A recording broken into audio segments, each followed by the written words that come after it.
80. Του Ατρέα Λιμβρού. Το μισό για μένα και το μισό για σένα, παλιέ μου φίλε. Ξέρεις τι λένε, νους υγιής, μουρμούρισε μέσα στην καταχνιά ο μαυροντημένος άντρας, εκείνο το κρύο αξιμέρωτο πρωινό του Γενάρη. Ήψωσε ένα μπουκάλι κονιάκ στον αέρα, καθάρισε τη φωνή του και ψέλισε «Στην υγειά μας λοιπόν. Χρόνια μας πολλά. Μισογεμάτο και μισοάδιο, όπως μας αρέσει. Πρώτα βγαίνει η ψυχή του ανθρώπου και μετά το χούι, Μία αλυσίδα θόρυβων λιγμών έσφιξαν σαν κλαδιά αγριοτριανταφυλλιά στο λαρύγγι του και έσβησαν αθόρυβα ένα προσποιητό σπινθήρα γέλιου. Και αυτά αγριοπά και όμορφα, όπως μας αρέσουν. Ένα για τη Βιρτζίνια, ένα για τη Μαρία, ένα για μας. Ψέλισε τακτοποιώντας 3 κόκκινα ρόδα πάνω στο άψυχο λευκό μάρμαρο του μνημείου. Άφησε το μπουκάλι δίπλα τους και στήριξε το βάρος του πάνω στην ασημένια λαβή του μαύρου μπαστούνιου του. Ένα δάκρυ πότισε το άσπρο κασκόλ που έκρυβε το αξίριστο πρόσωπό του. Άργησα λίγο φέτος. Επίτηδες. Ήθελα λίγη διακριτικότητα. Θα ήσουν 201 ετών και 3 ημερών τώρα. Σαν εμένα. Δεν σε ξέχασα, Έντγκαρ. Δεν μας ξέχασα. Ο πυρσός μεταδόθηκε όπου σου υποσχέθηκα πριν χρόνια. Αλλά δεν μπορώ να το συνεχίσω αυτό. Λυπάμαι. Απόψε τελειώνει, είπε και ρουθούνισε σπασμωδικά. Οι βουβοί θρήνοι του υλοποιήθηκαν σε ένα παγωμένο σύννεφο χνότων που χάθηκε σε 2 στιγμές στο καζάνι του σκοταδιού. Το ασάλευτο βλέμμα ενός άντρα με μουστάκι και πλατή μέτωπο που ήταν ανιρτημένος εδώ και δεκαετίες στο λευκό μνημείο τον κάρφωνε διαπεραστικά. Ήταν έτοιμος να ξεμητήσει από το μεταλλικό ανάγλυφο δίσκο του και να τον ταρακουνήσει με μία μεταθανάτια ρίση, παρηγοριάς ή απέχθειας. Είδα πως εξανακίδεψαν εδώ πέρυσι. Ένα ομοίωμα. Ήταν λαμπρή κηδεία, όπως σου άξιζε. Γι' αυτό ήρθα να σε δω εδώ εφέτος. Αντίο λοιπόν, αχώριστε φίλε μου. Αυτή ήταν η τελευταία μας πρόπορση. Ο επόμενος κόσμος με περιμένει. Ψιθύρισε αποφασιστικά και χτύπησε τον μπαστούνι του δίπλα στον τάφο. Μόλις τελείωσε την ιεροτελεστία, έγνεψε με το ημίψιλο μαύρο καπέλο του προς το μεταλλικό ανάγλυφο, τυλίχτηκε με τη μαύρη κάπα του και χάθηκε με γρήγορα βήματα μέσα στη μουχλιασμένη νύχτα. Ήθελε να τελειώσει τη ζωή του ήρεμα στην τελευταία του κατοικία. Θα ήθελε σαφώς να την τερματίσει στον ύπνο του, αλλά σε τόσο νεαρή ηλικία αυτή ήταν μια ακατόρθωτη πολυτέλεια. Βέβαια ούτε και ένας πρόωρος θάνατος από ασθένεια ήταν επιθυμητός. Ήθελε να πεθάνει ακμαίος και ακαριέα αν γινόταν. Αν δεν γινόταν ήθελε κάτι οξύτατο και βασανιστικό. Έτσι, για να νιώσει στο έπακρο τον έσχατο πόνο του να είσαι ζωντανός πριν απολυτρωθεί με λύθη. Ίσως ήταν η φλόγα της νεανικότητας που μιλούσε στο ασυνείδητό του. Εξάλλου πάντα μισούσε τα γερασμένα και αρρωστιάρικα κορμιά, αλλά τελικά και η παρικμασμένη λογική του επικύρωσε την επικείμενη αυτοκτονία του. Αυτά σκεφτόταν ο νεαρός άνδρας καθώς προχωρούσε προς το νούμερο 80 με κοφτό και δυναμικό βηματισμό. Δεν ήταν καθόλου μακριά. Στο 519 της οδού Φεϊέτ, στη δυτική πλευρά του κέντρου της Βαλτιμόρης, δίπλα στο μαρμάρινο μνημείο με το μεταλλικό ανάγλυφο, υψωνόταν για περισσότερα από 150 χρόνια μία γοτθική εκκλησία. Την έβρισκε καλέσθητη, όχι όμως και τόσο λιτή όσο τον τελικό του προορισμό, που κρυβόταν πίσω από την τερατώδη πλάτη της. Το 80 είναι καλός αριθμός, σκέφτηκε. Όχι τόσο καλός όσο το 30 βέβαια, αν και δεν έχει σημασία. Πόσο καιρό έχει που άλλαξαν την ταφόπλακα, έναν αιώνα? Μία έκφραση γνήσιας απορίας κυρίευσε το χλωμό πρόσωπό του πίσω από το λευκό κασκόλ, καθώς διέσχιζε τις πλάκες του γνώριμου νεκροταφείου με τη χάρη ενός αληθινού λόρδου. Και παραπάνω, ακούστηκε ένα σιγανό νιαούρισμα πίσω από την πλάτη του. Τα δάχτυλά του μούδιασαν. Γύρισε αναργώντας το κεφάλι και κατάφερε να πιάσει με την άκρη του ματιού του μία σκιερή φιγούρα που πηδούσε αρμονικά και χαριτωμένα από τάφο σε τάφο. «Από εδώ, δεν πιστεύω να ξέχασες το δρόμο, έχουμε πολλά να πούμε», μουρμούρισε το πλάσμα γουργουρίζοντας πίσω από τα τεντωμένα του μουστάκια. Ο μαυροντημένος άντρας έσφιξε την ασημένια λαβή του μπαστούνιου του και προχώρησε αγέροχος. Έμπηξε τα νύχια του στην παλάμη του από το άγχος. Αυτή η γνώριμη δηλητηριώδης φωνή που αναμόχλευσε σιγά σιγά τη μνήμη του, μόνο άσχημες εξελίξεις θα μπορούσε να προμηνύει. «Τι θέλεις πάλι?» ρώτησε απότομα και στάθηκε μπροστά σε ένα φρεσκοσκαμμένο λάκκο, δίπλα σε μια μικρή μαρμάρινη ταφόπλακα με ένα ανάγλυφο κοράκι και 10 αράδες καλισμένα γράμματα. «Κακόγουστη, Και εμένα μου άρεσε περισσότερο η παλιά. Εκείνο το απλό νούμερο 80», μουρμούρισε η μεγάλη μονόφθαλμη γάτα, περνώντας αργά ανάμεσα από τα πόδια του. Ο άντρας την έσπρωξε μακριά με τον μπαστούνι του αηδιασμένος. «Τι συμβαίνει, είναι αλλεργικός στις γούνες? Να αλλάξω αν είναι», κάγχασε το μαύρο τετράποδο και κουλουριάστηκε στην κορυφή της ταφόπλακας. «Σε αγνοώ. Αυτή είναι η τελευταία φορά που με βλέπεις και δεν θα σε χρειαστώ καθόλου σήμερα», βρυχήθηκε ο άντρας και προχώρησε ένα βήμα παραπέρα. Ένα πολυτελές φέρετρο από μαύρο λουστραρισμένο ξύλο και ένα λερωμένο φτιάρι βρισκόταν αφημένα δίπλα σε ένα πρόσφατο ολοφίσκο σάπιου χώματος. «Ώστε ετοιμάστηκες, πλήρης ανέσεις βλέπω», χλέβασε το πλάσμα φανερώνοντας 4 χερέκακα μητερά δόντια. Ο άντρας έσυρε την κάσα και την έβαλε με προσοχή στο ριχολάκο. «Εξαφανίσου», βρόντιξε και ανέμισε απειλητικά το μπαστούνι του. «Πολύ θαραλέος έγινες τελευταία. Φταίει που είμαι γάτα? Ας αλλάξω λοιπόν», νιαούρισε το αβυσαλαίο μονόφθαλμο ελουροειδές και έμπηξε τα νύχια του στο ανάγλυφο πουλί της μαρμάρινης ταφόπλακας. Αμέσως το μαύρο τρίχωμά του άρχισε να μαραίνεται και να πέφτει, καθώς τούφες ομόχρωμων φτερών ξεπηδούσαν σε κάθε γωνιά του παλόμενου σώματός του. Άξαφνα, μέσα από ένα άτακτο σύννεφο σκόνης, φτερώματος και τριχών, αναδύθηκαν 2 πλατιές γρανιτένιες φτερούγες και ένα αμβλή ερεβώδες ράμφος.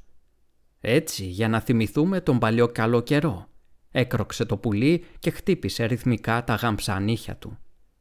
«Σου είπα, δεν θα σε χρειαστώ σήμερα. Δεν θα σε χρειαστώ ποτέ ξανά», γρίλησε ο άντρας πετώντας το μπαστούνι του προς το σκιώδες κοράκι. Εκείνο έκραξε και απέφυγε το χτύπημα τεινάζοντας τα καπνισμένα φτερά του. «Νομίζω πως κάτι δεν κατάλαβες καλά ή ίσως κάτι ξέχασες», ακούστηκε η μνησίκακη φωνή του από τα κλαδιά ενός κοντινού γέρικου δέντρου. Ο άντρας το αγνόησε και άνοιξε γρήγορα το φέρετρο. Το μόνο που είχε να κάνει τώρα ήταν να μπει εκεί μέσα και να πεθάνει. Και ύστερα όλα αυτά θα ήταν ένας περασμένος και λησμονισμένος εφιάλτης. Αυτή η ελπιδοφόρο σκέψη γέμισε φευγαλέα την καρδιά του με ευτυχία και προσμονή, καθώς έσφιγγε μέσα στην τσέπη της κάπας του ένα μπουκαλάκι που περιείχε μία μικρή καστανόξανθη χνουδωτή κάμπια, η οποία θύμιζε μικρογραφία περσικής γάτας. «Είσαι ξεροκέφαλος. Μ' αρέσει. Άντε, εμπρός, θα περιμένω τη σειρά μου», έκραξε διαβολικά το πουλί με το θανατερό βλέμμα και ύστερα σώπασε. Ο άντρας έβγαλε το μπουκαλάκι από την τσέπη και το χάιδεψε απαλά. Δεν είχε άλλο χρόνο για χάσιμο. Η επόμενη ζωή τον περίμενε. Τους περίμενε. Ξάπλωσε αναπαυτικά στο φέρετρο, έκλεισε χαμογελαστό στο καπάκι και έφερε το θανατηφόρο φιαλίδιο κοντά στα χείλη του, σχεδόν ευλαβικά. Τράβηξε το φελό με τα δόντια του και το έβαλε αστραπιαία μέσα στο στόμα του, όσο γρηγορότερα μπορούσε. Το μικρό καφετί πλασματάκι προχώρησε αργά προς το χαμηλό φράχτη των κοπτήρων του. Πόνος. Τα χείλη, τα ούλα και η γλώσσα του μούδιασαν, καθώς το τριχωτό ζωήφιο περιδιάβαινε τη στοματική του κοιλότητα. Ένα διαρκές κάψιμο διαδόθηκε από τη γλώσσα μέχρι το φάριγγα και το ιγμόριό του. Το δηλητήριο που απελευθέρωνε το μαλλιαρό πλάσμα έκανε καλά τη δουλειά του. Έσφιξε τα βλέφαρα δυνατά και το κατάπιε ζωντανό μόνο μιας, χωρίς στάλα σάλιο. Ο ισοφάγος του γδάρθηκε, μούδιασε και πρίστηκε. Η επιγλωτίδα του, ερεθισμένη και φλεγόμενη από τα τσιμπήματα, άρχισε να πάλεται ανεξέλεγκτα, οδηγώντας καταρρυπά στο καυτό σάλιο στους πνεύμονές του, προκαλώντας του έτσι σπασμούς από τον πνιγμό. Το στομάχι του φούσκωσε και ανακατεύτηκε, θανατώνοντας γρήγορα τον εισβολέα με το ισχυρό του χωνευτικό οξύ, και η τραχεία του άρχιζε να φράζει από τον άριθμο χορό της επιγλωτίδας του. Ο θάνατος άρχισε να αναδύεται δειλά, μαρτυρικός και ακμαίος, όπως του άξιζε. Ζαλίστηκε και αναρρίγησε από τον καυστικό πόνο και την ασφυξία. Το σκοτεινό φόντο της κλειστής κάσας περιστράφηκε και συρρυκνώθηκε, καθώς το εμπήρετο μυαλό του υπέκυπτε στο κάλεσμα της λύθης. Με όση δύναμη του είχε απομείνει, σταύρωσε τα χέρια του στο στήθος και χαμογέλασε. «Ένας άλλος κόσμος μας περιμένει, νέος και άγνωστος», σκέφτηκε ρουθουνίζοντας παρακτικά. «Κάτσε, πολύ βιαστικός είσαι. Ποιος άλλος κόσμος? Ξέχασες τι έχεις κάνει? Θα σου τα θυμίσω τώρα όλα εγώ», έκραξε το κοράκι με τα πύρινα μάτια και με ένα τίναγμα των φτερών του βρέθηκε πάνω στην ταφόπλακα μισό μέτρο πάνω από το θνίσκοντα. «Το σάρκινο μπουκάλι αργοπεθαίνει, αλλά εμείς έχουμε ανοιχτούς λογαριασμούς. Για θυμήσου», μούγκρισε σαλέοντας, φανερώνοντας ένα απόκοσμο χαμόγελο στο δαιμονικό του ράμφος. «Peter, pumpkin eater, had a wife and couldn't keep her. He put her in a pumpkin shell and there he kept her very well», γρύλισε τραγουδιστά, καθώς η σκιά των γρανιτένιων φτερών του κάλυπτε το τρεμάμενο φέρετρο του βασανιζόμενου άνδρα, ρίχνοντάς τον σε ένα βαθύ λίθαργο αναμνήσεων, χειρότερο και από τον πολυπόθητο πλέον θάνατο. Ήταν αρχές Δεκέμβρη. Το Τζάκι στο μικρό του δωμάτιο σπινθυροβολούσε σαν κυψέλη κολλασμένων πηγολαμπίδων και η πρόωρη νύχτα είχε ήδη καλύψει με την παχιά της γούνα τον υγρό ορίζοντα. Ξαπλωμένος στο κρεβάτι του, υπό το μελένιο φως ενός μισοκαμένου κεριού, ο νεαρός Έντγκαρ έτρεφε την αδιφάγω περιέργειά του με μία φθαρμένη σελίδα ενός απαγορευμένου δερματόδετου τόμου, ξεχασμένου αποκρυφισμού. «Επίκληση στον Ισραφήλ», διάβασε μονολογώντας τον τίτλο της και ανακάθισε στο σκληρό στρώμα του. Το πλατή του μέτωπο και τα μαύρα του μάτια φωτίστηκαν και σπινθυροβόλησαν στο κυματίζον φως. Μηδίασε καθώς η γλυκύτητα της προσμονής κατακυρίευε κάθε του κύτταρο. «Εσένα επικαλούμε, ζωοδότη, ευγενή, εκλεκτέ, μεγαλόσχημε, πυρφόρε, τετράπτερε, γλυκόπνοε, ειδημελήφθογε, οδοδιδάσκαλε, πολύγλωσσε, καλύπρορε, παραδείσιε, Ισραφήλ. Σε ασπάζομαι και σε δοξάζω τρεις», απήγγειλε με τρεμάμενη φωνή. Η καρδιά του χτυπούσε μανιασμένα και ένιωθε το καυτό του αίμα να αντλείται και να πλημμυρίζει το δέρμα του προσώπου του, σαν παλήρια. Κατακοκκίνησε από την αγωνία και έσφιξε τα δόντια καθώς ξεστόμιζε τις τελευταίες λέξεις της πρώτης παραγράφου. Κοίταξε κοφτά και ερευνητικά τριγύρω για οποιαδήποτε μεταφυσική αλλαγή στο δωμάτιο. Τίποτα το περίεργο. Πήρε μια γερή ανάσα και συνέχισε την ηχηρή ανάγνωση αποφασισμένος. Είχε δρόμο ακόμα. Μερικά λεπτά αργότερα η καταθλιπτική πυρόχρωμη ατμόσφαιρα της φτωχικής κάμαράς του παρέμενε ίδια και απαράλλαχτη. Απογοητεύτηκε. Έκλεισε το σκονισμένο βιβλίο με τα κυτρινισμένα φύλλα και το άφησε στο χαμηλό τραπεζάκι, δίπλα στο κυροπήγιο. Στράβωσε τα χείλη, φύσησε τη λιγερή φλόγα και έπεσε στο στρώμα για ένα ακόμη ταξίδι στις δεδαλώδεις κατακόμβες του τρικυμισμένου του νου. Εκτός από το παραδείσιος, όλα τα υπόλοιπα τα αποδέχομαι. Στο θηλυκό γένος βέβαια. Αντίχησε μία βαθιά γυναικεία φωνή σε κάθε σπιθαμή του ανάστατου κρανίου του. Ο νεαρός ανατρίχιασε. Έκανε ένα σάλτο για να τιναχτεί από το κρεβάτι, αλλά το κορμί του δεν τον υπάκουσε. Η ανάσα του έγινε καυτή και βαριά. «Πάει, τρελάθηκα», σκέφτηκε. Ύστερα από μία στιγμή όμως έδειξε εμπιστοσύνη στον εαυτό του και μονολόγησε έντονα «Είσαι ο Ισραφήλ?» «Είμαι η Ισραφήλ», βρόντιξε εμφατικά η ίδια φωνή. «Συγγνώμη, εδώ έγραφε ξεκίνησε να απολογεί ο Έντγκαρ, αλλά η Ισραφήλ τον διέκοψε απότομα. «Όπως και να έχει, σε συγχωρώ, επειδή μίλησες με αγνές αλήθειες για μένα». Ο νεαρός ξεροκατάπιε και ξαναρώτησε «Είσαι ο άγγελος της ομορφιάς, έτσι δεν είναι?» Μια μικρή νεκρική παύση επικράτησε για λίγο στο μυαλό του. «Είμαι η ίδια η ομορφιά. Δεν χρειάζομαι δευτερεύοντα προσδιοριστικά», μούγκρισε άσπλαχνα η γυναικεία φωνή. Ο Έντγκαρ ένιωσε το μυαλό του να τρίζει από ταραχή. «Είσαι εκπεσόν, δαίμονας», ψέλισε εσωτερικά και προσπάθησε να συγκεντρώσει τη σκέψη του σε μια βιολετιά φιγούρα που αναδυόταν προκλητικά αργά στο βάθος των σφραγισμένων του βλεφάρων. «Ήμουν κάποτε. Τώρα όπου σου είπα δεν χρειάζομαι προσδιοριστικά. Είμαι εγώ. Είμαι ανυπότακτη και ανεξάρτητη», βρυχήθηκε η Ισραφήλ καθώς πλησίαζε το κέντρο του σκοτεινιασμένου οπτικού του πεδίου με τη χάρη βασιλικής κόμπρας. Ο Έντγκαρ τρεμούλιασε ασυναίσθητα. «Θα εκπληρώσεις όμως τις επιθυμίες μου, έτσι?» ρώτησε ανυπόμονα.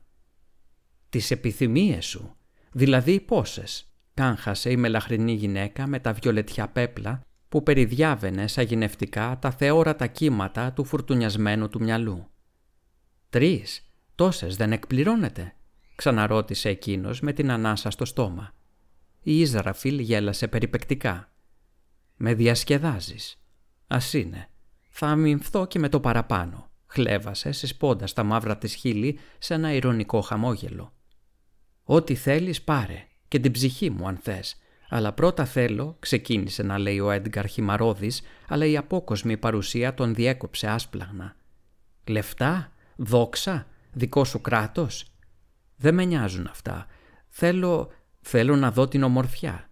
Θέλω να δω την ομορφότερη γυναίκα», συμπλήρωσε παθιασμένα ο νεαρός, αλλά η σκιώδης φιγούρα επικάλυψε τα λόγια του, υψώνοντας τη φωνή της. «Εδώ είμαι. Με έχεις μπροστά σου». «Που έζησε ποτέ από το γένος των ανθρώπων», φώναξε ο Έντγκαρ δυνατότερα και την έσβησε σαρκαστικά. Η Ισραφήλ έσφιξε τα μαύρα της χείλη με αβυσαλαία οργή, αλλά ύστερα το ξανασκέφτηκε και έσκασε ένα θελκτικό χαμόγελο ανωτερότητας και ξεχνιαστιάς. «Εύκολο. Σφράγισε τα βλεφαρά σου με δικλείδες, γιατί θα ταξιδέψεις έξω από το χώρο και το χρόνο, προς την εποχή και τον τόπο της γυναίκας που αναζητείς. Τα μάτια σου να κρατήσεις κλειστά αν επιθυμείς να επιστρέψεις ζωντανός από εκεί. Δεν θα έχεις βούληση, ούτε εξουσία, ούτε δύναμη να πράξεις. Μόνο θα νιώθεις. Αφέσου τώρα στα φτερά της νόησης και αυτή θα σε ταξιδέψει πίσω από τις αχανείς απάτητες εκτάσεις του ονείρου. Πέρα από το βασίλειο της καταχανιασμένης νύχτας. Κατευθείαν μέσα στην ατελεύτητη δίνη της επιθυμίας. Ψιθύρισε μελωδικά και απόκοσμα το αιθέριο θηλυκό είδωλο σε κάθε ξεχασμένη γωνιά της σκέψης του. Ρουθούνισε συγκαταβατικά και παραδόθηκε ολοκληρωτικά στα λόγια της υπερφυσικής του υπηρέτριας, όπως ήθελε να πιστεύει, καθώς ένα επιταχυνόμενο μυρμήγκιασμα κέρδιζε διαρκώς έδαφος πάνω στο μυαλό και το κορμί του. Τα είχε καταφέρει. Επιτέλους η ομορφιά, σκέφτηκε σιγανά, λίγο πριν ο νους του αποχωριστεί από το σώμα του, πριν βυθιστεί και αναδευτεί στο χωνευτήρι του χάους, σαν το καπνό του σβησμένου του κεριού. «Πήγαινε, Μπελράβν, πήγαινε και πες της πως στο τέλος θα ζήσουμε μια ευτυχισμένη ζωή μαζί για πάντα», ακούστηκε μια άγρια ανδρική φωνή έξω από το ζαλισμένο του κεφάλι. «We shall lead a happy life together, for», επανέλαβε αμέσως η ίδια φωνή, αλλά αλλάζοντας, και αυτή τη φορά ένιωσε πως ερχόταν κάτω από τα πόδια του. Δεν πρόλαβε καλά-καλά να καταλάβει τι συμβαίνει, όταν άξαφνα ένιωσε το στόμα του να ανοίγει από μόνο του και μία ανεξέλεγκτη κραυγή να βγαίνει από τον παλώμενο λαιμό του, αρθρώνοντας ένα τραχή «Evermore». Του πήρε μερικές στιγμές να το πιστέψει, αλλά τελικά, αφού συνήλθε από το ισχυρό σοκ, άρχισε να συνηθίζει το σώμα του κορακιού, στα δώματα του οποίου βρισκόταν εγκλεισμένος. Φυσικά, όπως τον είχε προειδοποιήσει η Ισραφήλ, δεν είχε κανέναν έλεγχο πάνω του. Το πουλί σκεφτόταν και έπρατε κατά βούληση. Εκείνος ήταν απλά ένας θεατής. Πρώτη θέση στα παρασκήνια. Εξαπέλυσε το οξύ βλέμμα του πίσω από τους καπνισμένους φακούς των ματιών του ξενιστή του και είδε όπως ποτέ πριν δεν είχε ξαναδεί. 2 πάνωπλοι στρατοί απλώνονταν από άκρη σ' άκρη σε μια απέραντη κοιλάδα, παρατεταγμένοι σε στρατηγικούς σχηματισμούς, έτοιμοι για τακτική σύγκρουση οποιαδήποτε στιγμή. Σε έναν από τους 2 στρατούς βρισκόταν καταχωνιασμένος και ο σιδηρόφρακτος και κατηλημμένος από το πνεύμα του Άρη άντρας που το κοράκι αναγνώριζε ως αφέντη του. Για μία στιγμή, στη μακρινή θέα του αρενοπούτου παρουσιαστικού, ένιωσε το φτερωτό στήθος του πουλιού να καρδιοχτυπά δυναμικά. Βέβαια, ίσως και να ήταν απλά η φαντασία του. Μία βροντερή αχή έκανε το χοντρό κλαδί γύρω από το οποίο τύλιγε τα μαύρα νύχια του να συστεί σαν αφυδατωμένος δράκοντας. Χτύπησε τα φαρδιά και δυνατά φτερά του και υψώθηκε μονομιά στον μιχλώδη ουρανό της χλωμής νύχτας. Ένιωσε το δυτικό άνεμο να κυλάει κελαριστά γύρω από τα ανθρακόχρωμα πούπουλά του. Μέσα στο ανάλαφρο σώμα του, ο Έντγκαρ συνελάμβανε πρωτόγνωρες εμπειρίες, με κομμένη την ανάσα. Στο κάτω-κάτω, ποιος δεν θα ήθελε να βιώσει τις σκέψεις ενός ζώου και το αρχαίγωνο όνειρο της πτήσης. Έριξε μία τελευταία ματιά στον απαστράπτοντα σελινοφώτιστο αφέντη του, πετώντας πάνω από το μελλοντικό πεδίο μάχης, και ύστερα κάρφωσε με το σταχτή ράμφος του το νοητό βορειοδυτικό ορίζοντα, πέρα από τα όρια της κοιλάδας. Είχε μία αποστολή να επιτελέσει. Δεν μπορούσε να υπολογίσει το χρόνο που είχε περάσει πίσω από τα μάτια και το φτέρωμα του κορακιού. Τα στενά όρια της χωροχρονικής του αντίληψης και της ανθρώπινης αντοχής του είχαν γκρεμιστήσει θέμελα. Στην πραγματικότητα δεν τον ένοιαζε ακόμη κι αν είχαν περάσει αιώνες. Τα ερεθίσματα που συγκέντρωνε ο νους του μέσα από τις αισθήσεις του ξενιστή του ήταν υπερβολικά πολύτιμα για να τα συγκρίνει με κάτι τόσο φθηνό και τετριμμένο όπως η ανθρώπινη αντίληψη του χρόνου. Το μόνο που ήξερε ήταν πως είχε διασχίσει λόφους, χαράδρες, ακρογιάλια, θάλασσες, ποτάμια, βάλτους και δάση για να φτάσει σε έναν προορισμό μυστήριο και σαγηνευτικό σαν κρυπτογραφημένη περγαμηνή. Και όσο περισσότερο πλησίαζε, τόσο περισσότερο κορυφωνόταν εκείνη η αίσθηση καθήκοντος που ενέπνεε κάθε νευρώνα του αικίνητου φτερωτού κορμιού.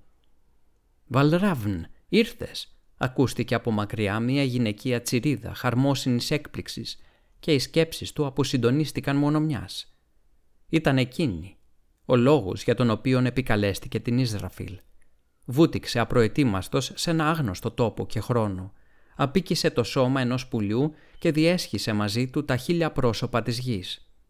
Κι όλα αυτά απλά για να τη συναντήσει, να τη δει, να τη θαυμάσει, να τη φυλακίσει στη μνήμη του και να την πάρει πίσω στον κόσμο του σαν αιθέρια ανάμνηση ενός αβίωτου παρελθόντος, σαν όνειρο μέσα σε όνειρο. Τα μαύρα του φτερά γλίστρησαν με χάρη και αρμονία στον αέρα. Πέρασε το πετρόχτη στο κατόφλι ενός διάπλατα ανοιχτού ψηλού παραθύρου και άραξε στο βάθος του καλέσθητου και ευρύχωρου γαλανού δωματίου, πάνω σε ένα καλύγραμμο αντίγραφο ενός μισοκομματιασμένου αγάλματος της κλασικής αρχαιότητας. Τριγύρω του, στα ολάνθιστα παρτέρια εκείνου του εσωτερικού κήπου, συμβίωναν σε πλήρη ευημερία ρόδα, κρίνη, ιβίσκη και γιασεμιά, δημιουργώντας μια εξωπραγματική πανδεσία στο εκστασιασμένο μυαλό του Έντγκαρ. «Πες μου τη λέξη. We shall lead a happy life together for...» φώναξε χαρούμενα η καστανόξανθη κοπέλα που έτρεξε σαν παιδούλα προς το μέρος του, σηκώνοντας τα αφράτα φουστάνια της για να μην μπουρδουκλωθεί. «Evermore», έκροξε απόκοσμα το κοράκι και η σκληρή φωνή του αντιλάλησε στους ανάγλυφους πέτρινους κισούς και στα χρωματιστά βιτρό που διακοσμούσαν περιμετρικά τους στίχους του ολάνθιστου κήπου. «Σε ευχαριστώ», φώναξε με αναφιλητά χαράς η νεαρή κοπέλα. Σήκωσε τα βελούδινα τουρκουάζ πέπλα της και έτρεξε μέσα στις φιλοσιές ενός χαμηλού θάμνου. Παραμέρισε με ένα πλατή φύλλο μερικές χνουδωτές καστανόξανθες κάμπιες από τους φορτωμένους με όρημα μούρα μίσκους του και μάζεψε μία χούφτα ζουμερούς αρωματικούς καρπούς στα ρόδινα χέρια της. «Αυτά είναι για σένα. Φάε, κορίτσι μου», είπε χαμογελαστή στο κοράκι. Το χλωμό φεγγαρόφος χάιδεψε απαλά την παραμυθένια παρουσία της. Πίσω από τα μαύρα μάτια της κορακίνας, ο παρασιτικός νους του Έντγκαρ μούδιασε από τη γλυκιά μαρμαριγή. Ήταν εκείνη. Η ψυχή του σχεδόν έκλαψε από χαρά όταν είδε τα ζαφυρένια μάτια της να χαμογελούν μέσα στην άλο της Ελλήνης, πίσω από τις καστανόξανθες μπούκλες της. Η προσιτή ανθρώπινη ευμορφία της, η αρμονική αναλογία σε κάθε της πιθαμή, η χρυσή τομή χάρης και κάλους ήταν τα θαλγητρά της. Ήταν η άρνηση της Πανδώρας, απερίγραπτη και όμως αισθητή, ωραία σαν μελωδία. Η ρυθμική δημιουργία της ομορφιάς. Ήταν η ίδια η ποίηση. Η ποίηση. Αυτή δεν είναι η ποίηση. Η ποίηση είναι η δύναμη των λέξεων με όπλα της τους φθόγκους, βρόντιξε ενοχλημένη η Ισραφήλ μέσα στο αποσβολωμένο μυαλό του. Ο νεαρός Έντγκαρ δεν απάντησε. Μόνο έμεινε να σκέφτεται σιωπηρά το αποσβενήμενο είδωλο εκείνης της οπτασίας, πίσω στις αραχνιασμένες γωνιές του νου του. Το περιβάλλον μέσα από τις αισθήσεις της κορακίνας άρχισε να γίνεται αμυδρό και θορυβώδες, καθώς ξυπνούσε σταδιακά από το λίθαργο. «Καλώς ήλθες. Θα μου επιτρέψεις να αποχωρήσω τώρα. Θα τα ξαναπούμε στο μέλλον. Είμαι σίγουρη πως θα οπλιστείς με το κατάλληλο φθόγκο, Έντγκαρ Πόε», ψιθύρισε αδύναμα η γυναικεία φωνή και απελευθέρωσε το σώμα του από τα δεσμά της παράλυσης. Και εκείνος, μέσα στα άγρια μεσάνυχτα, αμέσως μόλις συνήλθε από το ονείρεμα, εκτινάχθηκε ζαλισμένος από το στρώμα του, άρπαξε λυσαλέα την πένα του και έγραψε στο πρώτο χαρτί που βρήκε μπροστά του ένα τρεμουλιαστό «τι», τον φθόγκο που τον μετέτρεπε σε ποιητή. Ο νεαρός Έντγκαρ συνήθιζε να βουτά συχνά πυκνά στη δίνη του συνειδητού ονείρου, μετά τις εμπειρίες εκείνης της νύχτας. Δεν τα κατάφερνε πάντα βέβαια, αλλά ακόμη και αυτές οι λίγες επιτυχημένες φορές ήταν μία ανάσα ευτυχίας στη μιζέρια και την ανέχεια της πολυτάραχης ζωής του. Παρόλα αυτά όμως, ακόμη και αυτή η μικρή και άτακτη δοσοληψία συμπυκνωμένης αγαλίασης έμελε να διακοπεί βάναυσα με το χειρότερο δυνατό τρόπο. Ήταν η τέταρτη ή πέμπτη φορά που είχε βυθιστεί στο σώμα του πουλιού όταν άρχισαν να φαίνονται οι πρώτες αστραπές στο φρύδι του ορίζοντα. Διαβάζοντας τις σκιές των σκέψεων της κορακίνας πάνω στο πέπλο της μονόπλευρα παρασιτικής διεπαφής τους, κατάφερε να μεταφράσει τα συναισθήματά της, ή μάλλον τα ισχυρότερα από αυτά, και πλέον πανηδικά, το μίσος και τον έρωτα. Όσο περίεργο κι αν του φαινόταν, όσο απίστευτο και καινοτόμο, όσο προκλητικό και σχηματικό, η κορακίνα ήταν ερωτευμένη με τον αφέντη της, τον στρατιώτη της γνώριμης του πια κοιλάδας. Και γι' αυτό φθονούσε εκείνη. Τη μισούσε με όλο της το είναι, με κάθε της νευρώνα, με κάθε της μη, με κάθε της πούπουλο. Τόση ήταν η ζήλια που έτρεφε για την ανθρώπινη της ανταγωνίστρια, που σταμάτησε να μεταδίδει την υπόσχεση που είχε δώσει εκείνη με τον αγαπημένο της, λίγο πριν την αποχώρησή του υπό το πρώτο φως της αυγής του πολέμου. Τόση ήταν η απέχθεια της μικρής καρδιάς της για εκείνο το ρόδινο πρόσωπο, που ο νεαρός Έντγκαρ δεν κατάφερε ποτέ να συλλάβει καθαρά το όνομα της αγαπημένης του μούσας, μέσα από την παραμορφωμένη ακοή του ανθρωπομορφικού ξενιστή του. Και έτσι το μεγάλο αναμενόμενο κακό δεν άργησε να γίνει. Ήταν μία ασέλινη νύχτα. Χιλιάδες πτώματα ξεφύτρωναν διάσπαρτα σαν σάρκινοι λοφίσκοι στο νοτισμένο χώμα της κοιλάδας που είχε μετατραπεί σε βούρκο αίματος.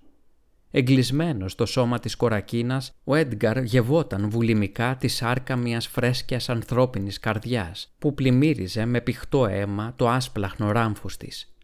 «Βαλράβν, πήγαινε, ξέρεις τι πρέπει να της πεις. Πήγαινε και ο αφέντης σου θα επιστρέψει σύντομα σπίτι. Θα επιστρέψω δαφνοστεφανωμένος, ήρωας, νικητής. Κερδίσαμε τον πόλεμο, Βαλράβν. Γυρίζουμε σπίτι με τιμές», βρυχήθηκε ο αιματοβαμμένος άντρας, κραδένοντας το πλατισπαθί του στο έρημο φόντο. Η κορακίνα έκραξε δυνατά, σταμάτησε το γεύμα της και απογειώθηκε με μερικά δυνατά χτυπήματα των φτερούγων της. Ναι, ήξερε καλά τι έπρεπε να της πει. Φτερούγησε μανιασμένα και την κατάπιε γρήγορα το απίθμενο σκοτάδι. Εκείνη τη νύχτα όλα θα άλλαζαν. Ο Έντγκαρ το ήξερε. Ήξερε ότι προμηνιόταν αρνητική καμπή στην αψεγάδιαστη ροή ευτυχίας που είχε ως τώρα εξασφαλίσει από εκείνο τον ονειρικό τόπο προς τα άδυτα της ψυχής του. Το ήξερε και το ένιωθε στην κορυφή του μυαλού της στασιάζουσας αγγελιοφόρου. Αυτό που δεν ήξερε όμως ήταν ότι εκείνο το καλοθρεμένο μίσος δεν διαδιδόταν μόνο στην ψυχή και στο σώμα του πουλιού, αλλά διαχέωταν, δηλητηρίαζε και φόλιαζε βαθιά μέσα στο ασυνείδητο και του δικού του φιλοξενούμενου νου. Φόλιαζε, ρίζωνε, πολλαπλασιαζόταν και ελόχευε καρτερικά στο δυσπρόσιτο θαλάμι του, έτοιμο να του θολώσει κάθε διαυγή στάλα ζωοδότριας αγαλίασης που είχε υποκλέψει. Αλλά αυτό θα το καταλάβαινε αργότερα, πολλά χρόνια αργότερα. Ήταν ένας φθόγκος. Ένας και μοναδικός φθόγκος. Ήταν η Ελέπολης που εκπόρθησε και άλωσε εν μία νυχτή το τελευταίο προπύργιο της χαράς της ζωής του. Ακόμη και ξύπνιος δεν μπορούσε να βγάλει από το μυαλό του εκείνη την εφιαλτική λέξη, εκείνη την άρρωστη λέξη, εκείνη τη δηλητηριασμένη λέξη, τη λέξη που οδήγησε τη λατρεμένη του ομορφιά στο λαβύρινθο του αυτόχειρα, στην ακανθώδη αγκαλιά της λύθης. Όσο κι αν προσπαθούσε δεν κατάφερνε να λησμονήσει το γλιώδες κράξιμο της κορακίνας, εκείνης της επίδοξης βαλκυρίας, όταν άρθρωνε στον μυαρό λαιμό της εκείνο το απεχθέστατο μαγαρισμένο Nevermore. Σε κάθε ύπνο του προσπαθούσε να επιστρέψει στο ρυπαρό κορμί του ζηλόφθονου πουλιού και κάθε φορά που τα κατάφερνε έβλεπε εκείνη την τελευταία θεοκατάρατη νύχτα να επαναλαμβάνεται. Αλλά όσο κι αν προσπάθησε να τη θασεύσει και να ελέγξει τη βούληση του ξενιστή του, όσο κι αν προσπάθησε να κατευνάσει το μίσος του και να παρακάμψει το φθόνο του, απέτυχε. Σε κάθε του κάθοδο στη δίνη το μόνο που κατάφερνε ήταν να αναζωπυρώσει την εικόνα της νεκρής, της οποίας το ποθητό όνομα ποτέ δεν κατάφερε να ακούσει καθαρά. Την εικόνα του ροδοκόκκινου αίματός της να ξεχυλίζει ορμητικό από την πληγωμένη καρδιά της και να βάφει κάθε πιθαμή της παμίσης της λεπίδας που το ίδιο της το χέρι οδήγησε εκεί, υπό την επήρεια ασήκω του πόνου και πρωτόγνωρης θλίψης, της θλίψης για τον άδικο χαμό του αγαπημένου της και του πόνου για το λατρεμένο πρόσωπό του που δεν θα ξανάβλεπε ποτέ, τα οποία τεχνιέντος δημιούργησε εκείνο το καταραμένο δαιμονικό πλάσμα με τα μαύρα φτερά και την ανθρωπομορφική νόηση, τότε που το φαρμακερό γρανιτένιο του ράμφος έφτισε το πρώτο του ψέμα, το θανάσιμο ψέμα, το Nevermore. Έζησε χρόνια, έχοντας στο μυαλό του την αναπότρεπτη εικόνα της φαγμένης ομορφιάς, στον κήπο με τα ρόδα, τους κρίνους, τους ιβίσκους, τα γιασεμιά και τις χνουδωτές καστανόξανθες κάμπιες νυχτοπεταλούδας, που έμοιαζαν με μικροσκοπικές γάτες, να μασάνε λέμαργα την ακμάζουσα πρασινάδα. Η γλυκύτητά της του είχε γίνει αιμονική και ο τραγικός της θάνατος η θεία μούσα του. Έγραψε δεκάδες ποίηματα και διηγήματα προς την μήν της, τοποθετώντας κάθε φορά και ένα καινούριο όνομα στη θέση του θορύβου που είχε αποθηκεύσει η μνήμη του. Την είπε Λενόρ, Αναμπελλή, Λίγια, Ευλάλια, Ουλαλούμ, Έλεν, Ελεονόρα, Μορέλα. Έτσι κατέληξε τελικά μέσα του πως ήξερε τουλάχιστον ένα φθόγκο από το αληθινό της όνομα, ένα L. The basis on which the structure rests seems to me to be chalk. January 4th. Σημείωσε ο Έντγκαρ στο κιτρινισμένο χαρτί και ύστερα σταμάτησε. Έμεινε λίγη ώρα πάνω από το γραφείο να κοιτάζει εκείνες τις μαύρες λέξεις από πηχτό μελάνι που σέρνονταν σαν γλιώδια διφάγα σκουλίκια, έτοιμα να κατασπαράξουν μέχρι τον πυρήνα το πολύτιμο φύλλο του και γιατί όχι το ίδιο το βασανισμένο κορμί του. Τα τρεμάμενα δάχτυλά του μπλέχτηκαν στα αχτένιστα ανακατωμένα μαλλιά του, τα έσφιξαν και τα τράβηξαν σαν σάρκινες αγχώνες. Η αστήρευτη πηγή των λέξεων, η άσβεστη φλόγα, η ασώπαστη φωνή μέσα του είχε στερέψει, είχε σβήσει, είχε σιωπήσει. Μα ποιον κοροϊδεύω, τι αξία έχουν αυτά μπροστά στη μανία του εκπορθητή, θα τα πάρω μαζί μου στη λύθη, θα τα σφίξω στην αγκαλιά μου στον πνιγυρό ύπνο, όχι, τι αξία έχουν αυτά χωρίς εσένα. Λάμδα, ξεφώνησε καταραίοντας την πολιορκία των λυγμών. Τι αξία έχουν αυτά όταν η μισή ζωή μου έχει ήδη χαθεί στη μιζέρια. Ούρλιαξε και χτύπησε με δύναμη τη γροθιά του στο λακαρισμένο ξύλο του γραφείου, 5 πόντους δίπλα σε ένα μισογεμάτο μπουκάλι γαλλικού κονιάκ. Και τότε ήταν που η θύμηση κατακεράβνωσε τα ρετσινωμένα ξερόδεντρα της σκέψης του και τα λαμπάδιασε σαν φάρους στην ομιχλώδη έρημο. Ίσδραφιλ, ωραιότερη των ξεπεσμένων, εισάκουσε την προσταγή μου, βρόντιξε με την ψυχή του να σπαράζει ανάμεσα στα λυσασμένα δόντια του. «Με κολακεύεις, χρόνια και ζαμάνια ποιητή, 23 χρόνια πάνε από τότε, γρύλισε άσπλαχνα μια γνώριμη σαγενευτική φωνή μέσα στο κρανίο του. «Θέλω να κάνω το δεύτερο αίτημά μου», μούγκρισε ο απελπισμένος Έντγκαρ, αγνοώντας εντελώς τα σχόλιά της. «Τι θέλεις αυτή τη φορά? Πάλι για τη χαμένη σου ομορφιά? Συχάθηκες να τη βλέπεις να αποκρίθηκε αυτή χλεβάζοντας, αλλά ο 40χρονος τη διέκοψε αποφασιστικά. «Θέλω ζωή. Θέλω να ζήσω σε ένα νέο κορμί. Νέο, υγιές, μακριά από την απειλή του εκπορθητή. Θέλω μία νέα ζωή, γεμάτη, πλούσια, ευτυχισμένη». Αλλά η σαγηνευτική γυναικεία φωνή τον σταμάτησε, ξεσπώντας σε ασταμάτητα χλεβαστικά γέλια. «Δεν μπορώ να δημιουργήσω σώματα, ανόητε, ούτε να γυρίσω το χρόνο πίσω», ρουθούνισε σαρκαστικά, αλλά ο Έντγκαρ επικάλυψε τη χλέβη της με πυγμή. «Θέλω να με μετεμψυχώσεις. Μπορείς να το κάνεις ή είσαι τόσο ανίκανη?» Η αβυσαλαία γυναικεία φιγούρα στο βάθος του μυαλού του σιώπησε ακαριέα. «Εγώ φυσούσα ζωή στα στόματα των αγγέλων, άνθρωπε. Εγώ ήμουν κάποτε η βασίλισσα που προσκυνούσαν οι Σεραφείμ. Οι ψυχές είναι η τέχνη μου. Και αυτός είναι ένας πραγματικός σκοτεινός πόθος. Τώρα μιλά σωστά. Τώρα αυγατίζει η αμοιβή μου», στρίγκλισε χερέκακα, και η βιολετιά άβρα της άστραψε σαν δεκάδες λέμαργες γλώσσες, έτοιμες να κατασπαράξουν τη συνείδησή του. «Θα πάρεις ό,τι θέλεις μετά, αλλά πρώτα ικανοποίησε την προσταγή μου. Θέλω να αλλάζω σώματα, να ζήσω αιώνια», άστραψε και βρόντιξε ο Έντγκαρ μετεωριζόμενος άτσαλα στα όρια της λογικής και της παράνοιας. «Μόνο μία δυνατή ψυχή με ισχυρή θέληση μπορεί να ευδοκιμήσει σε ξένο σώμα. Οι αδύναμες στραγγαλίζονται και κατασπαράζονται από τους ξενιστές. Εμπρός λοιπόν, ας πάσουν μονομοιάς οι χρυσές αλυσίδες που δένουν το κορμί και την ψυχή σου. Ας θρηματιστούν και ας γίνουν βορρά των σκόρων που αργομασούν το σάρκινο δοχείο σου. Σήμερα ο εκπορθητής θάνατος χάνει την εξουσία του πάνω στις δύο φύσεις σου», γρύλισε απόκοσμα η σαγηνευτική μελαχρινή γυναίκα από το σιχαμένο υπερπέραν και πλημμύρισε εκπνέοντας το μυαλό και την ψυχή του με τη σάπια της ανάσα. Ο Έντγκαρ σπάραξε από τον πόνο. Ένιωθε το πνεύμα του να γδέρνεται βάναυσα από το σάρκινο καλούπι του μυαλού του, σαν γούνα από ολοζώντανο θύραμα.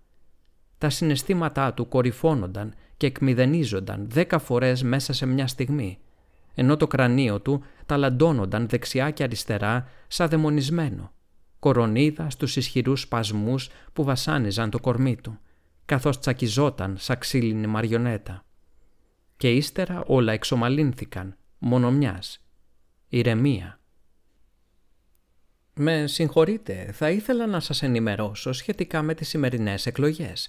Αν θέλετε να σας πω μερικά λόγια για τους στόχους του κόμματ», ακούστηκε μια νεαρή ανδρική φωνή στη μοναδική εξώπορτα του μικρού δωματίου, λίγα βήματα μακριά από τον αμίλητο Έντγκαρ. Ένα μελανοδοχείο εκτοξεύθηκε από τα ήρεμα χέρια του και θρυψαλιάστηκε πάνω της, κάνοντας τον νεαρό που βρισκόταν από την άλλη πλευρά να σιωπήσει, τρομοκρατημένος. «Ανόητε, φρέσκια δάδα για τη φλόγα σου», μούγκρισε η Ισραφήλ στο μυαλό του και του φύτεψε γρήγορα την ερευώδη ιδέα. Τα μάτια του Έντγκαρ έλαμψαν παρανοϊκά. «Νεαρέ, συγγνώμη νεαρέ, πέρασε μέσα. Η πόρτα είναι ανοιχτή», φώναξε γλυκομίλητα με τόση δόση επίπλαστης ευγένειας που η ίδια του η ράχη ανατρίχιασε από αηδία.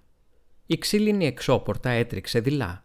Ένας καστανός νεαρός, γύρω στα 25, ντυμένος απλοϊκά και κακόγουστα, εμφανίστηκε φοβισμένος στο μεγενθυμένο άνοιγμά της. «Ναι, έλα μέσα και κλείσε την πόρτα. Το όνομά σου?» τον ρώτησε στο ίδιο ύφος, καθώς τον περιεργαζόταν πατόκορφα σαν σφάγιο στη βιτρίνα του χασάπι.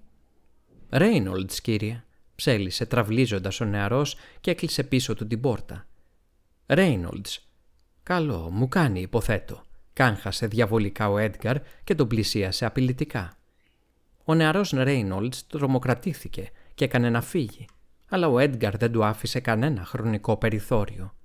Χύμιξε κατά πάνω του σαν λυσασμένος δαίμονας και έσφιξε τα παγωμένα δάχτυλά του γύρω από το σοκαρισμένο κρανίο του.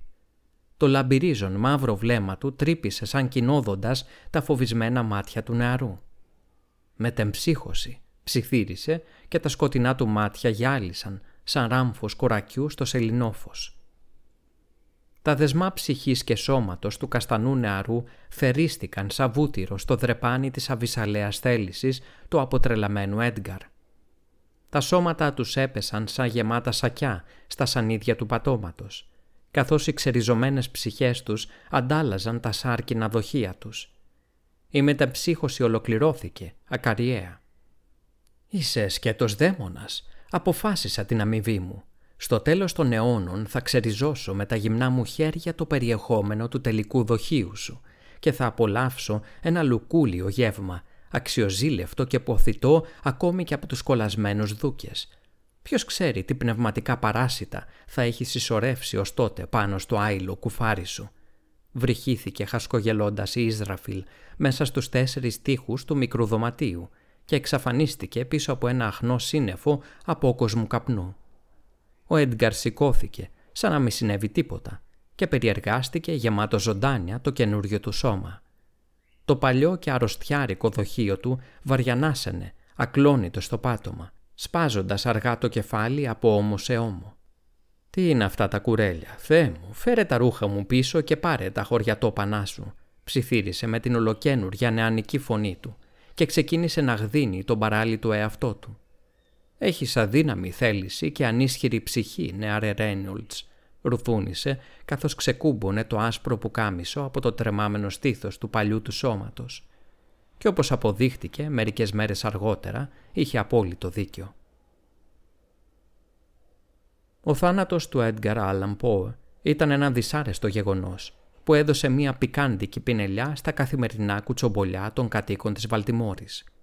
Οι περιδιαβαίνουσες φήμες έλεγαν πως βρέθηκε την ημέρα των εκλογών αποτρελαμένος σε ένα σοκάκι έξω από την ταβέρνα του Ράιαν, ένα σαλούν το οποίο φιλοξενούσε τις κάλπες της ψηφοφορίας, ντυμένος με τα χειρότερα κουρέλια, αχτένιστος, βρώμικος και με κενά μάτια, δίχως ίχνος λάμψης ζωής. Έλεγαν πως το μόνο πράγμα που μπορούσε να αρθρώσει μέσα στην παράνοιά του ήταν το όνομα Dr. Joseph Snodgrass. Τυχερός ήταν που ένας τυπογράφος σκόνταψε πάνω του και αποφάσισε να επικοινωνήσει με τον γιατρό Τζόζεφ, μπας και βοηθούσε εκείνον τον άπωρο άνθρωπο που έφερε πάνω του το όνομα Έντγκαρ Άλαν Πόε. Εισήχθη αμέσως στο κολεγιακό νοσοκομείο της Ουάσιγκτον, όπου και άφησε την τελευταία του πνοή 4 ημέρες μετά την έβρεσή του σε ημίτρελη κατάσταση. Λόγω της αδυναμίας των γιατρών να προσδιορίσουν την ακριβή αιτία θανάτου του, οι παραφουσκωμένες φήμες φούντωναν από γειτονιά σε γειτονιά και εξαπλώνονταν όλο και περισσότερο, σαν πλημμύρα. Σύμφωνα με αυτές, τη νύχτα πριν το μυστηριώδη θάνατό του, το προσωπικό του νοσοκομείου τον άκουσε να κραυγάζει απεγνωσμένα το όνομα Ρέινολτς. Άλλες πάλι έλεγαν πως παραμιλούσε για μία σύζυγο στο Ρίτσμοντ, την οποία είχε αφήσει πίσω, και άλλες πως λίγο πριν ξεψυχήσει στο κρεβάτι του πόνου κατάφερε να ψελίσει «Κύριε, βοήθησε την ταλέπορη ψυχή μου», παραδομένο στο φωνικό στραγγαλισμό της ύπαρξής του από το σάρκινο δοχείο του. Φυσικά, ο πραγματικός ιδιοκτήτης του ονόματος Έντγκαρ Άλαν Πόε μηδιούσε ακούγοντας αυτά τα κουτσομπολιά. Μπορεί να εκμεταλλεύτηκε το Ρέινολτς με τον πιο απάνθρωπο τρόπο, αλλά δεν ήταν και κανένας απολύτιστος βάρβαρος. Μερικές μέρες αφότου άφησε το υποκαταπληξία παλιό του σώμα έξω από εκείνο το σαλούν, με μοναδικά του εφόδια το όνομά του και το όνομα ενός γιατρού, παρακολούθησε μαζί με 1 ντουζίνα ανθρώπους τη λιτή κηδεία του και του άφησε ένα κόκκινο τριαντάφυλλο, έτσι, για τον καιρό που είχαν περάσει μαζί. Και εκεί, καθώς στεκόταν πάνω από τον προχειροφτιαγμένο τάφο του ιδίου του κορμιού του, αποδίδοντάς του τις πρέπουσες τιμές, ένας παλιός του συμμαθητής τον πλησίασε θλιμμένος και το ρώτησε ψελίζοντας «Τον ήξερες?» «Ναι, ήμασταν αχώριστοι», το απάντησε μονότονα, δίχως να τον κοιτάξει. Και αφού έριξε μία τελευταία ματιά στο φτηνιάρικο φέρετρο, χάθηκε βιαστικά στην ομίχλη, σιγοτραγουδώντας «John Jacob Jingleheimer Smith, his name is my name too. Whenever we go out, the people always shout, there goes John Jacob Jingleheimer Smith». Η δύναμη των λέξεων. Ποια δύναμη των λέξεων. Δεν με νοιάζουν πια οι λέξεις. Δεν με νοιάζει πια αυτή η τρελή καινοδοξία της ευρηματικότητας. Δεν με νοιάζει ούτε η αθανασία. Εσένα θέλω, Λάμδα. Εσένα. Ίσραφιλ, υπάκουσέ με. ούρλιαξε ο Έντγκαρ σαν μανιακός μέσα στα άγρια χαράματα. Σηκώθηκε από το κρεβάτι του, άναψε το φως και βγήκε στο μπαλκόνι του, εκεί που οι καμαρωτές κόκκινες τριανταφυλλιές του σχημάτιζαν ένα πυκνό τείχος. Έβγαλε ένα μικρό γυάλινο φιαλίδιο από την τσέπη της πιτζάμας του και έσκυψε μέσα στα κλαδιά, χτενίζοντας με το οξύ βλέμμα του το χώμα της τεράστιας γλάστρας. Μισή ντουζίνα καστανόξανθες τριχωτές κάμπιες μασούσαν λέμαργα τα μαρουλόφυλλα που τους είχε ρίξει το πρωί. «Εδώ είσαι», ψιθύρισε και έπιασε μία από αυτές με το στόμιο του μπουκαλιού. Έβαλε γρήγορα το τρυπητό πόμα και τη φυλάκισε μέσα στα γυάλινα τυχώματα. «Εδώ σε έχω», είπε χαρούμενα. «Σου προσφέρω αθανασία και εσύ με θυμάσαι μετά από 1,5 αιώνα», αντιλάλησε μία οικία γυναικεία φωνή στους τοίχους του ευρύχωρου δωματίου του. Η δυνατή λάμπα κάηκε με έναν ελαφρύ πάταγο και τα πάντα σκοτίνιασαν. «Έχω το τρίτο και τελευταίο αίτημά μου», γρίλησε ο Έντγκαρ. «Θέλω να εμπνεύσεις την ψυχή της ομορφιάς μου σε αυτή εδώ την κάμπια», είπε και ρουθούνισε γελώντας σπαστικά. «Αποτρελάθηκες. Γιατί στην κάμπια? Μπορώ να την εμφυσίσω σε ένα φρεσκοπεθαμένο πτώμα. Δεν θα το προτιμούσες?» ξεκίνησε να λέει η Ίσραφιλ με έκδηλη την έκπληξη στην ηχηρή φωνή της. «Όχι, είπα στην κάμπια. Απλά κάνε αυτό που έκανες και σε μένα. Φέρε την ψυχή της σε αυτό το άψυχο ζώο», γάβγισε ο Έντγκαρ και χάιδεψε το γυάλινο μπουκαλάκι παρανοϊκά. Την λάτρευε, την ήθελε στον κόσμο του, κι όμως ταυτόχρονα τη μισούσε. Τη μισούσε τόσο που δεν ήθελε να ξαναδεί εκείνη την υπέροχη ανθρώπινη μορφή της ξανά. Περισσότερο από 150 χρόνια ζωής δεν ήταν αρκετά για να σβήσουν από τους αραχνιασμένους λαβύρινθους του νου του τους σπόρους της κακίας που είχαν φυτευτεί προπολού από τον απίθμενο φθόνο της κορακίνας. Και έτσι το πνεύμα της λατρεμένης του ομορφιάς μετεμψυχώθηκε και εγκλείστηκε στο μικρό και αδύναμο σώμα μιας δηλητηριώδους κάμπιας με καστανόξανθα βαβακόσχημα μαλλιά. Και εκείνος ήξερε πλέον πως την είχε δίπλα του, φυλακισμένη, μόνο δική του, και πως το παραμικρό άγγιγμα των βοστρίχων της θα μπορούσε να αποβεί μοιραίο. Έτσι κανένας πια δεν θα την άγγιζε, δεν θα την πλήγωνε, ούτε καν ο ίδιος. «Σύντομα θα έρθω να διεκδικήσω την αμοιβή μου», μούγκρισε η Ίσραφιλ πριν εξαχνωθεί πίσω από το πέπλο του ανθρώπινου κόσμου. Αλλά ο Έντγκαρ δεν απάντησε. Έμεινε εκεί να κοιτάζει την καστανόξανθη κάμπια του μέσα στο σκοτάδι, χαμένο στον ωκεανό των αναμνήσεων που κατάπιναν τους αμμώδεις κόκκους των αμέτρητων μετεψυχώσεών του. Πίσω από τα ταραγμένα μάτια του έβλεπε να σχηματίζεται αχνά και να κολυμπά με τη μορφή άτακτης μάζας ένας οικείος και πολύ αγαπημένος φθόγκος. Η ποίηση είναι έμπνευση, φαντασία, δημιουργικότητα, παράνοια, ισχύς, μιλιχιότητα, όνειρο, εφιάλτης, πόλεμος, παιχνίδι, παραμορφωμένη προοπτική, ασφικτιούσα αντίληψη. Η ποίηση είναι ο κόσμος ολόκληρος. Η στίχη είναι ο χάρτης της, η στίξη ο καιρός της, οι λέξεις οι πολιτείες της, τα γράμματα ο λαός της. Αλλά οι λέξεις δεν έχουν καμία δύναμη χωρίς την αλήθεια που μεταφέρουν. Και για μένα εσύ είσαι η μόνη αλήθεια που επιθυμώ να γνωρίζω. Ψιθύρισε απαλά στο γυαλί της κάμπιας, φιλώντας το τρυφερά. «L turns the word into world», ψέλισε και ύστερα αποκοιμήθηκε στο παχύ χαλί του πατώματος, ευτυχισμένος ξανά, για πρώτη φορά μετά από σχεδόν 2 αιώνες. «Αψεγάδια στη μνήμη», έκροξε το σκοτεινό σαν πίσα κοράκι πάνω από το κλειστό μαύρο φέρετρο του Έντγκαρ, καθώς το πιο πρόσφατο σώμα του ψυχοραγούσε σιωπηρά. «Βούλωσέ το, Ίσραφιλ», μούγκρισε καθώς η ψυχή του συνερχόταν από το λίθαργο των αναμνήσεων.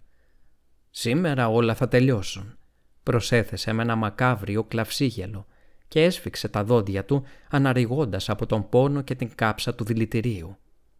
«Όχι, όχι, δεν κατάλαβες καλά. Τίποτα δεν θα τελειώσει.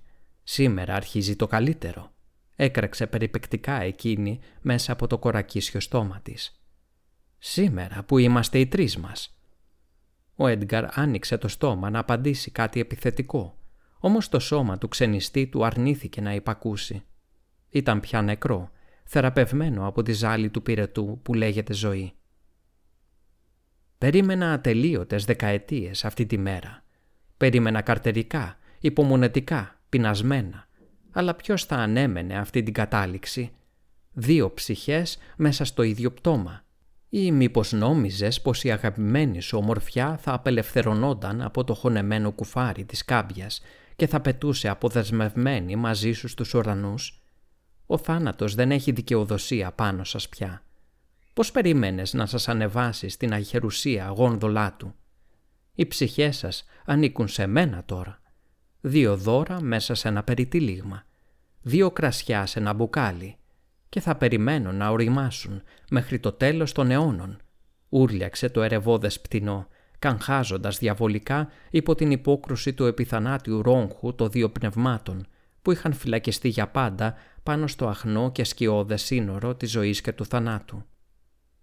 Εσένα επικαλούμε, ζωοδότη, ευγενή, εκλεκτέ, μεγαλόσχημε, πυρφόρε, τετράπτερε, γλυκόπνοε, ειδημελήφθογγε. Ακούστηκε μια νέα φωνή μέσα στο σκοτεινό μυαλό της. Ένας καινούριος αφέντης προσδοκούσε τις υπηρεσίες της. Όμως η Ίσδραφιλ, ενσαρκωμένη στο σώμα εκείνου του δαιμονικού κορακιού, δεν κούνησε φτερό. Μόνο έμεινε εκεί να ονειρεύεται πίσω από τα πύρινα μάτια της την ημέρα της συγκομιδής. Έμεινε και γελούσε. Γελούσε χωρίς να χαμογελά, πάνω στην πλάκα του τάφου με τον αριθμό 80, ρίχνοντας τον αβυσαλαίο ίσκιο της στο μαύρο λουστραρισμένο φέρετρο, καθώς η θανατερή βιολετιά άβρα της έγλυφε αργά τις παγιδευμένες ψυχές που σπάραζαν από τον πόνο. Τις ψυχές που έτρεμαν, πάλονταν, σπάραζαν, μούγκριζαν, γρίλιζαν και θρηνούσαν μονότονα, μελαγχολικά και απειλητικά τον ελεγιακό και εφιαλτικό δαιμονικό πεάνα του μαρτυρίου τους, σαν σκουριασμένα σιδερένια κουδούνια. Γιατί ήξεραν πως δεν θα απελευθερώνονταν από το χαρόνιο βάρος εκείνης της ερεβόδους σκιάς, ποτέ πια. Λένε πως κάποιοι ποιητές δεν θα πεθάνουν ποτέ.